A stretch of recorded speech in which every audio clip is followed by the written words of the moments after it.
Hello दोस्तों, नमस्कार। आप सभी लोग स्वस्थ हों, सुखी हों, इसी कामना के साथ वीडियो की शुरुआत करते हैं। और आज की जो स्टोरी होने वाली है वो भगवान श्री राम की वनवास के ऊपर है। तो चलिए स्टार्ट करते हैं आज की स्टोरी।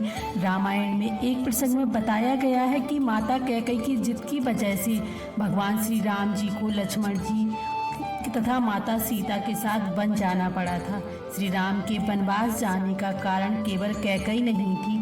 कैकेयी के अलावा भी कुछ कारण थे जिनकी वजह से श्री राम जी, देवी सीता तथा लक्ष्मण जी को 14 वर्ष का वनवास भुगतना पड़ा। हम सभी जानते हैं कि श्री राम जी को वनवास भेजने का कैकेयी ही मुख्य कारण बनी, परंतु यह भी सत्य है कि कैकेयी ने हमेशा श्री राम जी को अपने पुत्र भरत के समान ही प्रेम किया। माता कैकेयी ने श्री राम जी के साथ कोई भेदभाव नहीं किया था।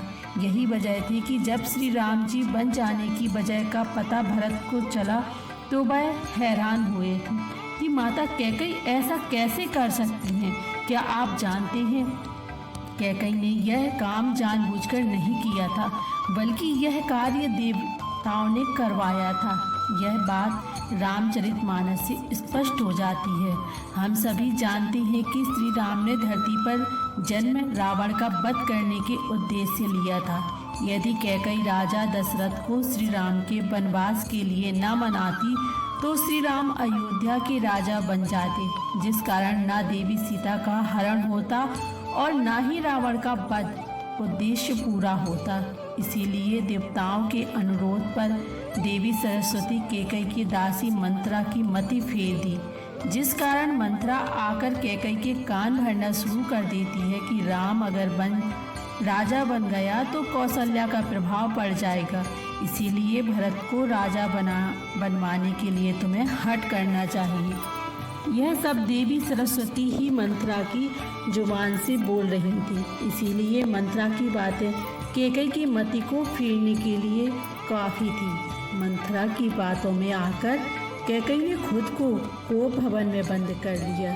जब राजा दशरथ कैकेयी को मनाने पहुँचे तो कैकेयी ने भरत को राजा और राम को 14 वर्ष का वनवास का वचन मांग लिया। इसी वचन के कारण ही श्री राम को अयोध्या छोड़कर वनवास के लिए जाना पड़ा। इन सब से अलावा श्री राम जी के वनवास के पीछे एक कारण श्राप भी है। एक बार नारद जी ने एक सुंदर कन्या को देखा तो वह उस पर मोहित हो गए।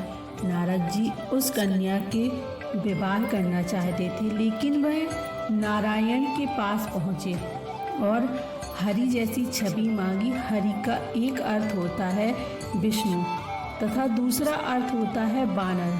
भगवान ने नारद को बानर मुख दे दिया, जिस कारण नारद जी का बहुत उपहास हुआ और उनका विवाह नहीं हो पाया। क्रोधित होकर नारद मुनि ने भगवान विष्णु को श्राप दे दिया कि आपको देवी लक्ष्मी का प्रयोग सहना पड़ेगा और बानर की सहायता से ही आपका पुनः मिलन होगा। इस श्राप के कारण राम सीता का वियोग होना था, इसीलिए भी श्री राम को वनवास जाना पड़ा। तुलसीदास जी ने रामचरितमानस में वर्णन किया है कि श्री राम जी की इच्छा के बिना कुछ भी नहीं होता। श्री राम जी विष्णु जी का ही अवतार थे, इसीलिए उन्हें सब ज्ञात था। अपनी लीला को पूरा करने के लिए वह वन जाना चाहते थे, क्योंकि वन में उन्हें हनुमान जी से मिलना था, सभी का उद्धार करना था। धरती पर धर्म और मर्यादा की सीख सब ओर देनी थी। इसीलिए जन्म से पहले ही श्री राम यह तय कर चुके थे कि उन्हें वन जाना है और पृथ्वी से पाप का भार कम करना है। तो भक्तों, प्रेम से बोलिए जय श्री राम। ये थी श्री रामचंद्र की महिमा।